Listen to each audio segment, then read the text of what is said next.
So this was on wefforum.org. That's the Davos site, the Davos Elite. And it was written by Ida Auken, a member of parliament in Denmark. And I checked, and as far as I could find, she hasn't been to Bilderberg or anything like that. But again, she's a member of the Davos Elite. We are 7 billion people now on the planet. We're going up to 9 billion. Think about 3 billion people entering the middle class, all wanting cars, mobile phones, computers, eating meat. I mean, this is a huge pressure on the resources we have. But she appears to be what I assume would be a Bernie Sanders style socialist. But she's also hoping that people in the near future will own nothing. That's their big answer to income inequality. They've been talking about it at these conferences for years. They've been talking about universal income, what to do when people can't work. And their answer is people of the future will own nothing. The Davos Elite, preparing for their annual confab next month, have acknowledged the growing problem of the underman who's threatened by the rising cost of living, discouraged by the lack of better paying opportunities overall, and all the other factors that go into living in the society that we've been in. And the answer of the 1%, and those even fewer who could be counted among the billionaires of the planet who own more than anyone else listed in the phone book, and their answer is that we should own nothing at all. And we talked a lot about the smart city, how much that's being used for control, but this goes beyond anything. It's straight into Marxist serfdom, actually without the problem of work and without the problem of the working man's struggle. So it's neo-feudalism, but with a new twist. Here's how it goes. Here's what Ida Auken wrote in her column for Davos. Welcome to the year 2030. Welcome to my city, or should I say, our city. I don't own anything. I don't own a car. I don't own a house. I don't own any appliances or any clothes. I sound like I'm from a Dr. Seuss novel. It might seem odd to you, but it makes perfect sense for us in this city. Everything you considered a product has now become a service. We have access to transportation, accommodation, food, and all the things we need in our daily lives. One by one, these things became free, so it ended up not making sense for us to own much anymore.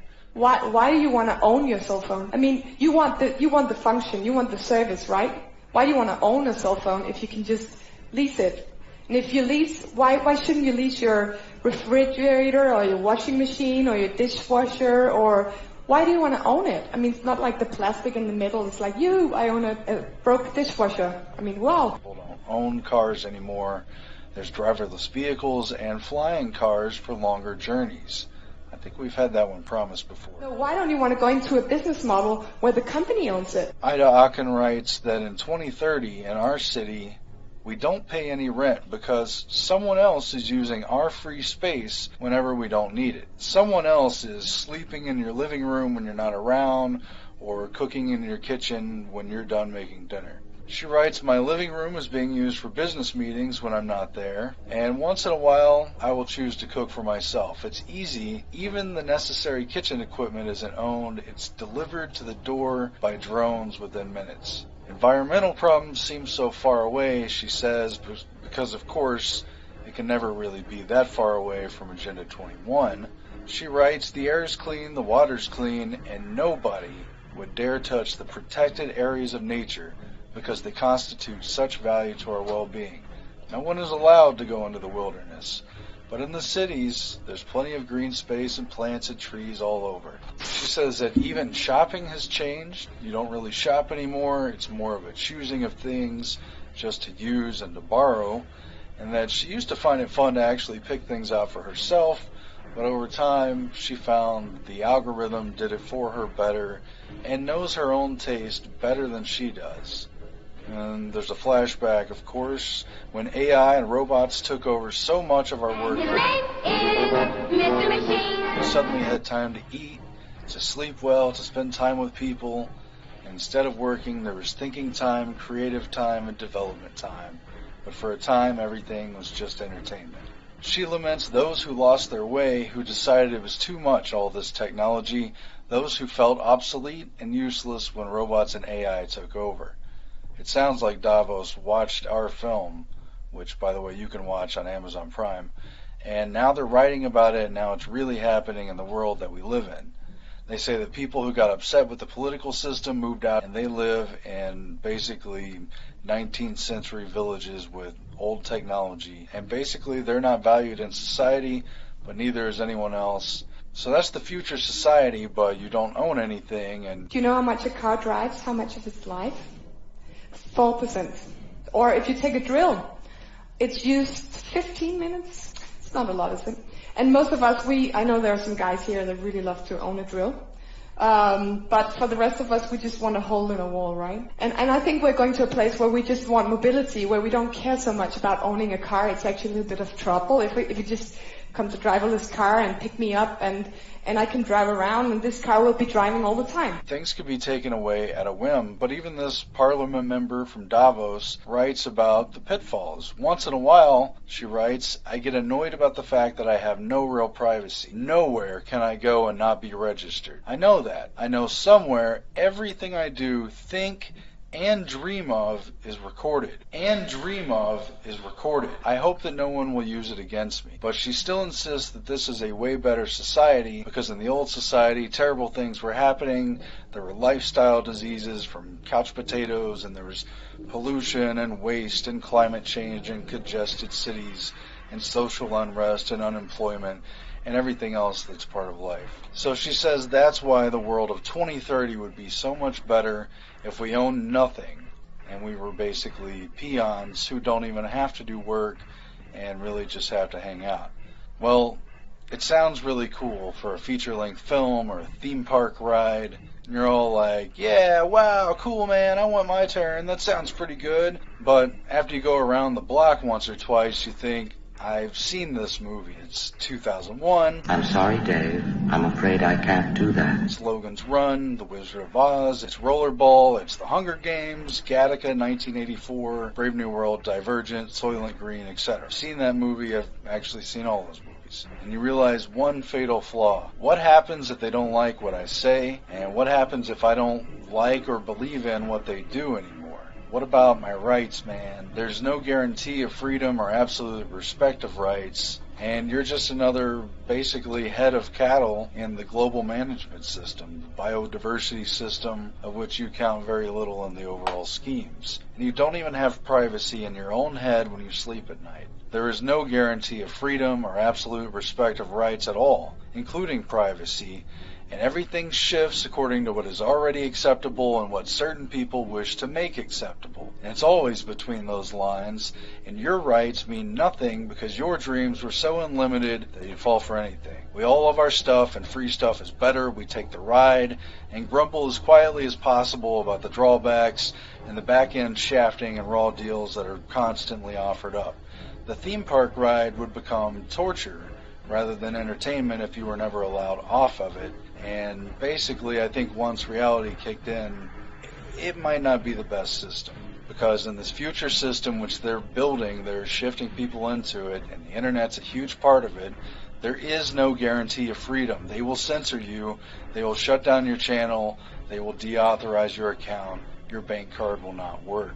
First of all, we all know these smart cities of the future will be highly technologically controlled grids where everything, including you, will be tracked and traced everywhere you go. Some people chuckle when you bring up Mark of the Beast, but there will be some kind of chip or digital tattoo or some kind of thing that will be required for you to move about in this city, to travel, to engage in commerce, and just think about it. Right now we've already been upgraded to a chip system in our credit cards where we're getting used to seeing a chip every time we pay for something. Just follow that out to its logical conclusion. Davos, Bilderberg, George Soros, the United Nations, all these other elites and foundations are really pursuing universal basic income, which essentially makes the government your boss and leaves you completely dependent on it for everything. And it's no joke to say that in a society like that, if you don't follow the rules, they can turn your access off like Sandra Bullock's life in the movie The Net. And those rules, by the way, might start out at an acceptable point that seems reasonable, but just consider all of the constraints they can put on you and yours and how you live your life in the interest of the public good in our collective city of 2030. mandatory vaccinations, for example, and medical treatments. Your health, including mental, will be considered community property in a place like this. For two, the entire city will obviously be a gun-free zone. Or, maybe they decide nobody's going to eat red meat anymore except once a year on your birthday. The United Nations came out and said that red meat's bad for you, so maybe they'll just make sure no one can even have that. You just don't even get access to it. Really, basically just any rule they decide to make, if you're in this system and economically dependent upon it, you're giving yourself up to the whims of the collective. Maybe they outlaw homeschool. Or maybe they force everyone to get up and exercise at 8 a.m. every morning because it's good for you and because obesity is now considered a disease. And think about it, with Obamacare, they've already got everyone paying an individual shared responsibility payment if you don't buy their health insurance. There's no limit to the number of things that they will be able to control in a society where the majority of everyone owns nothing and is completely dependent on the government for everything that they do get. So how much more of a leap is it to say these kinds of things, right? Maybe they, mandate some sort of antidepressant in the water, for the good of society, keep everyone real happy and chilled out. Sounds loony. It sounds like Brave New World. Well, so did the suggestion of the future these people are creating right now once upon a time. But they're talking about it like this is a real possibility that they're actually working towards. If you think about it, the younger generations have been socially engineered to live in this society. To not say anything that's going to offend someone else because they might get triggered, and everyone should have a safe space. These kids have been engineered not to buy houses, not to buy cars, not to get married, not to have families, and really not to be able to find their way out of a paper bag without Googling it first. They have become totally dependent on the internet and computers for the majority of their existence. Back when we were kids, for example, we couldn't wait to turn 16 and get our driver's license because that meant freedom. But larger and larger portions of millennials are still living with their parents at age 30 now. They don't even know what freedom is anymore. They don't even have the same concept of freedom or privacy. Privacy doesn't even exist for these kids. They have always lived their lives sharing everything about themselves on the computer, filming themselves all the time and being filmed all the time, and that's just normal to them. So the privacy concept is being quashed anyway. This is why Bilderberg asked a couple years back, does privacy exist? It was a rhetorical question because they know that privacy has already been extinct for a while. And these millennials have been engineered for this exact smart grid city, where everything, right down to the trash can, will have sensors in it so the proper authorities can be alerted in real time if you don't recycle properly for the good of the planet. We've already shown you guys before in reports about the smart city. Everything in your house will be connected to the internet. It will be sending out signals in real time, data about everything you're doing in your house, what you're eating, how much energy you're using, water, just pretty much everything, so that it can be tracked and monitored and they can make sure you stay within your quota. And if you turn up the air conditioning a little too high in the summer, they'll make sure and turn it down for you. You'll really have no control over your life at all. You will be part of this collective system. And the society these people are pushing us towards is a dystopic nightmare that's already happening in slow motion. You won't even be able to sleep at night in your own bed because it won't be your bed and have privacy in your own brain.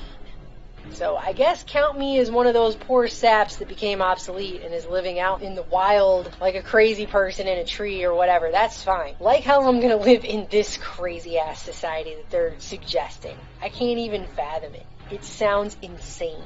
Car share for a long time was a problem because people left stuff in the cars and it's a little bit disgusting.